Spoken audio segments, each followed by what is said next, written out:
What's up everyone, welcome to another video here on the P1 Docs YouTube channel. Today we're finally back with another lap guide. This time we're gonna do a Ferrari GTP lap guide around the Le Mans circuit, as we have the Majors 24 coming up here soon. So stay tuned for the GT3 guide as well, and I might be posting a LMP2 guide as well. But yeah, let's jump into it. So here we are, coming down into turn 1 of Le Mans. Not really any braking points to look at here. We've got a small kink right before the actual braking zone. So what I always try and do here is, if we go slow motion, you can see I build up a bit of pressure first, hold that pressure for a while, and then I peak when the wheel gets straight.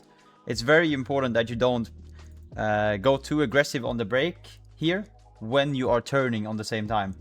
This way you're gonna be way more likely to lock up, or like, you can see that the car is reacting a lot over the bumps and stuff as well there on the curb. So if you are too high braking from the start here, you're way more likely to initially overheat and then probably lock up later in the corner and not get that good turn-in or rotation at all. So it's gonna help a lot if you just apply pressure pretty early but low, hold it, and then start applying properly when the wheel is straight, as you can see, as I'm doing here. Then you're gonna have a nice and easy entry rotation here. You want to aim basically for the sand here. If you go further than the sand or too much on the sand, you will get a slowdown, but I always try and be right next to it here and really cut in as much as you can here, because you want to come sort of tight off the corner here, because the better your exit is out of that left-hander is, the better of an entry you're gonna have into this right-hander here, and you're gonna get a great exit. But yeah, not really any braking point to look at here into turn 1. You just have to apply small pressure on the kink and then slowly build it up. I guess for if you like to use turning points, I don't personally use it, but you can use this white line here. When you pass that line, you sort of want to turn in right after it. Sort of should always hit the apex pretty well then. And then obviously here, just cut in completely over it as well. I've had a lot of coaching sessions here this week where people are wondering where exactly the slowdowns are. They are, I don't know the exact limit. They are pretty random sometimes as well, and the angle you enter the corner on matters a lot. But the more of a wide entry you have here, the less likely you are to get a slowdown there, because you're gonna cut in later over the curb. If you have more of a tight line, you're going to be more compromised, and tied in with the angle, you probably will get the slowdown. And then obviously want to extend the exit as much as you can here. Pretty, as you can see, a lot of throttle control there. Here on the exit, you want to avoid going over both those bollards. So you can go beyond the white line here, but if you go with your left wheels over the bollard and that one, you will have a slowdown. So yeah, try to avoid that. Then flat down the hill here. This is a very difficult corner. You want to brake right after this bollard right here. And as we are downhill and we're once again turning, you have to very slowly apply pressure. And you want to do it quite early as well, because you want to make sure you can hold the brake all the way to the middle of this corner here. Like when you come here, there's always a loss of rotation, and I don't know why. It might be the surface, it might be something with the track, I'm not sure. Maybe it's like it dips down right after, whatever it is. You want to make sure you brake late enough, or you slow down a bit, like slowly, so that you can hold the brake all the way in, because you need that extra rotation here, which you only get if you are on the brakes. If you roll here, or you're on the throttle too early, you're cooked, because this exit, you cannot come wide out here. You need to open up so you can properly cut in over this curb right here. There is a slowdown on this one as well, but if you nail this one, you really tap the curb here slowly on, or like not smacking the throttle, but you know, bit of throttle control, trying to open up as much as you can to the left, and then aiming for the last 2 bollards. Then you will avoid a slowdown. But if you go down tighter than that, you're probably at risk of getting the slowdown. So yeah, in the Ferrari, you can just keep it flat over here. It's a very stable car here.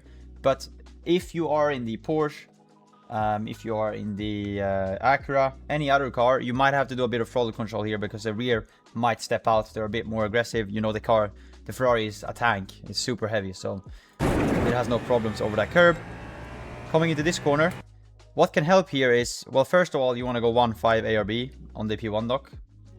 But you can also go negative on the brake migration, because once again, like here, you really need the rotation very late in the corner. And those corners, like on a normal track that didn't have 10-kilometer straights, you know, you would want to have high downforce in a corner like this. But because it's Le Mans, we're running low downforce modifications. Those corners are very difficult then with the wing so low.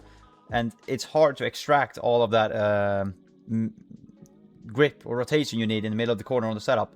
So using that brake migration a bit more negatively, or on the minus side, you might get some more rotation when you come here, you know, or like right at the end of the braking where you absolutely need it. But the corner itself, you want to brake right after this white line here.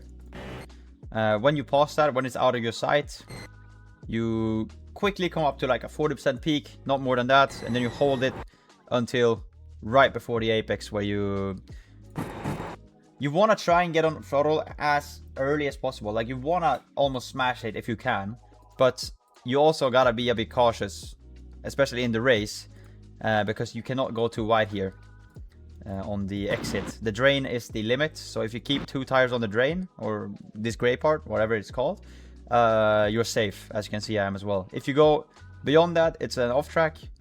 And if you get an off track and you're not back before the curb ends, like let's say you go out here with your right tires and you stay all the way down there and you don't come in again, you'll get a slowdown. So yeah, try and always aim to be on this drain maximum. Yeah, so then we have this first super long straight.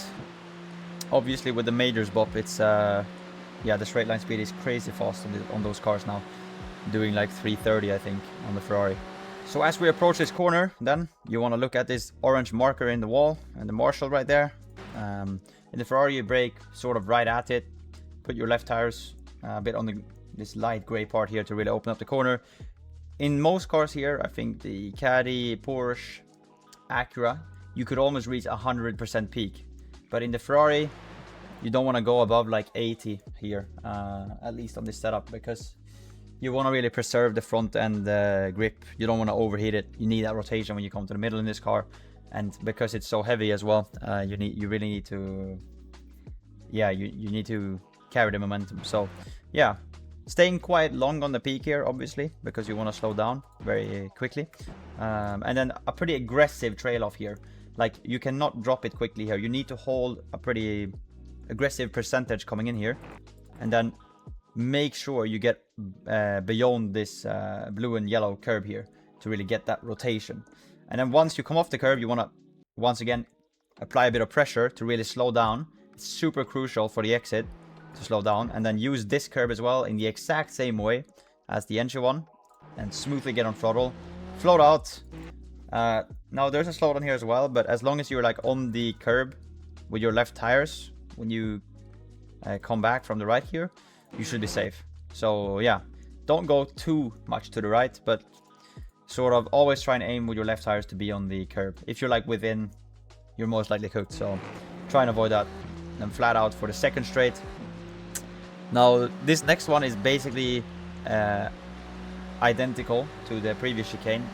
It's just going the other way. You're turning left instead of right, and the first curb is a bit bigger, so we need to keep that in mind. For this one then, I'm gonna look at the 100 board. In the Ferrari you have to brake, like in some cars you can brake right at it, like the Caddy, Porsche, BMW, all the other cars basically. But the Ferrari, you have to go a bit earlier, because you're coming, like I said, you know, with a slightly more top speed, going very quick, and then the brakes aren't as good on the Ferrari as the other cars. But make sure you do not brake too late in here. It's way better to use now couple car lengths before the 100. Really make sure you slow down, because this curb can ruin the entire lap. Okay, you need to softly get on this curb, smoothly I mean, and make sure that when you come up on this curb, You want to be a bit on the brake, but it needs to be very minimal. If you're too much on the braking, getting up on this curb in the GTPs, depending on the car, you might lock the front, you might drop the rear, you might get understeer. You know, really make sure you slow down before. Hold a little bit of brake when you come on it. But then, once again, just like in the corner before, when you get off the curb, you have that second peak to slow down. Get up on the middle curb and really aim for the exit. Now, this is a bit of a joke, the exit track limit here. I'm not fully sure how it is in real life, but they would never be able to take a curb like this anyway. But what you want to look at is you have those two dark lightning things in the curb here. The first one is there and the second one is over there. What I always try and do is I aim for this one, and right before I get off it, I try and line the car up a bit to the left. So I turn a bit left right before, because that's gonna make the transition over the curb a bit softer. I won't just, like, if you go straight over it with the wheel straight and just aim for it down, it's just gonna bounce, and yeah, a lot of stuff you don't want. You're gonna lose a couple of hundred. So always try and make that small twitch, really get the angle of the car down to match the curb.